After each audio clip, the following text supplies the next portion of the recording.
चलिए अब आपको बता दें एक ऐसे घोटाले के बारे में जिसने सबके कान खड़े कर दिए हैं। जी हाँ, स्वास्थ्य महकमे में पिछले कुछ सालों से लगातार सक्रिय एजेंसी मोक्षित ने कुछ ऐसा बड़ा घोटाला कर दिया है कि पहले तो स्थानीय एजेंसी इस मामले की जांच कर रही थी। कुछ अधिकारियों के सांठ-गांठ के साथ स्वास्थ्य विभाग में सप्लाई की जाने वाली दवाएं और उपकरण कुछ इस तरीके से घोटाले की भेंट चढ़ गए कि करीब 700 करोड़ का बड़ा घोटाला हो गया। इस घोटाले में अब शिकंजा कसता दिख रहा है। स्थानीय रूप से जो इस पूरे मामले की सप्लाई कर रही थी, उपकरणों की सप्लाई कर रही थी मोक्षित पर, और उस पर शिकंजा ईडी ने कसते हुए सीजीएमएससी घोटाले की जांच शुरू कर दी है। और इसी सिलसिले में पिछले दिनों ईडी ने 5 बड़े अफसरों के घर छापेमारी की कार्रवाई की, डिजिटल साक्ष्य जब्त किए और अधिकारियों से मिले साक्ष्य के बाद अब जांच आगे बढ़ेगी। 2 दर्जन से अधिक अधिकारी इस घोटाले में शामिल हैं, ऐसा बताया जाता है। और इस ईडी के छापे के बाद ये जो पूरा प्रकरण है वो लोगों के सामने आ गया है। तो शिकंजा मोक्षित कंपनी पर कसा गया है, लेकिन निशाने में वो अधिकारी हैं जिन्होंने सत्ता में रहते हुए यानी तंत्र में रहते हुए इस कंपनी को फायदा पहुंचाया। इस घोटाले के बाद ईडी की कोई खास प्रतिक्रिया अभी नहीं आई है, लेकिन बताया जा रहा है कि काफ़ी मात्रा में रुपए, पैसे और डिजिटल साक्ष्य जब्त हुए हैं। फिलहाल इसमें राजनीतिक प्रतिक्रियाओं का दौर शुरू है। सबसे पहले रुख कर लेते हैं भूपेश बघेल क्या कह रहे हैं, सुनते हैं।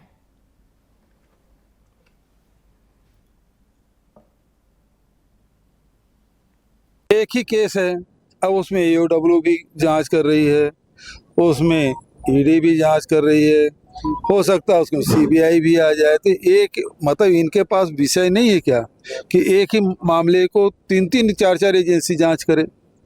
इसके पहले तो जांच किया ना ईडब्ल्यू, और उसने गिरफ्तार भी किया, अब ईडी आ गई है। तो ये इन लोगों का उद्देश्य क्राइम को जस्टिफाई करना नहीं है, बल्कि किसी व्यक्ति को टारगेट करना इनका उद्देश्य रह गया है। अब इसमें किसको टारगेट करेंगे मुझे नहीं पता, लेकिन ये एक अब इसका मतलब ये है कि ईओडब्ल्यू और उसमें निकम्मा है, तभी तो ईडी आ जाएगी। ईडी जांच करती है, ईओडब्ल्यू भी जांच करती है। तो पता नहीं एक दूसरे को ये नीचा दिखा रहे हैं कि एक दूसरे से मिल के लोगों को प्रताड़ित कर रहे हैं। ये बहुत गंभीर मामला है।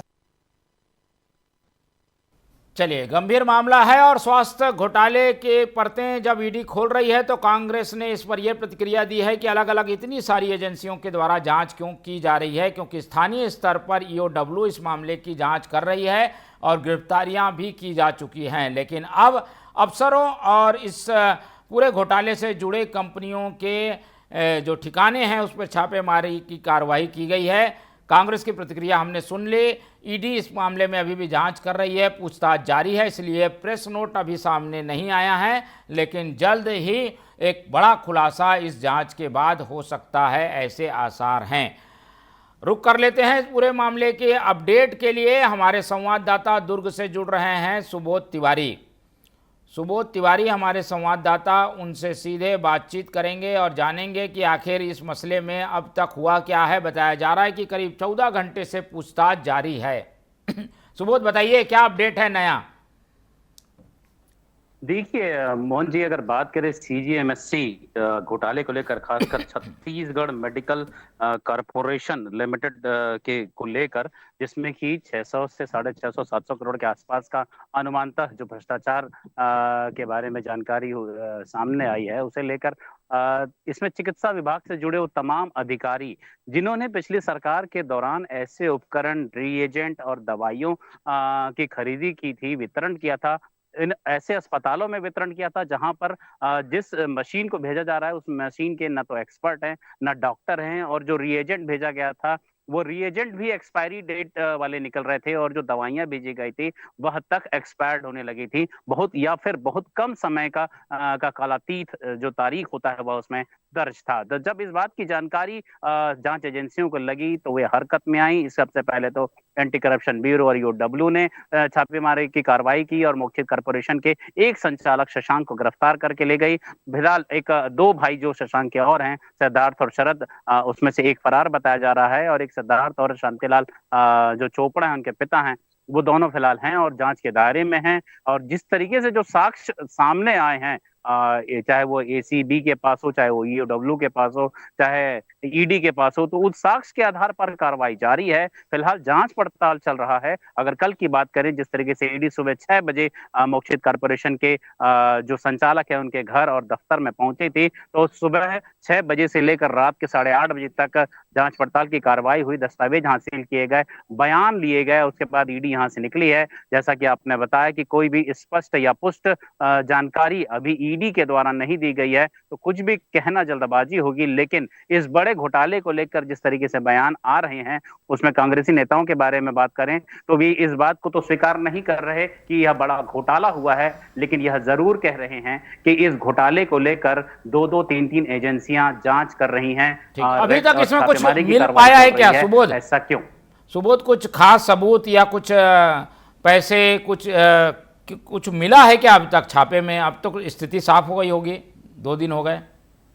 लेकिन देखिए, अगर पुष्टि की बात करें तो पुष्टि में तो केवल जांच के दौरान जो साक्ष्य हासिल हुए हैं, जो दस्तावेज और डिजिटल साक्ष्य जो हासिल हुए हैं, उसी के बारे में ही पुष्ट अपुष्ट सूचनाएं सामने आ रही हैं। लेकिन किसी तरह के रकम की बरामदगी की रिपोर्ट सामने नहीं आई है, न ही किसी जांच एजेंसी के द्वारा इस बारे में कोई बात की गई है। मोहन जी, ठीक है, चलिए इंतजार करेंगे फाइनल अपडेट का। लेकिन इस पूरे अपडेट से पता चलता है कि शिकंजा कस गया है मोक्षित एजेंसी पर और उन अफसरों पर जिन्होंने इस कंपनी को भुगतान कराने के लिए नोटशीट जारी की। ईओडब्ल्यू अपने स्तर पर जांच कर रही है, लेकिन बड़ा मामला है 700 करोड़ का, इसलिए वो कमीशन का पैसा कहाँ गया, कहाँ इन्वेस्टमेंट हुआ, इसीलिए ईडी को इन्वॉल्व होना पड़ा है। और ईडी अब उन तथ्यों को पता लगाएगी जहां पर इस कमीशन के पैसे का इन्वेस्टमेंट था, इसीलिए ईडी का शिकंजा कसता हुआ दिख रहा है। बहुत धन्यवाद आपका सुबोध जी हमारे साथ जुड़ने के लिए।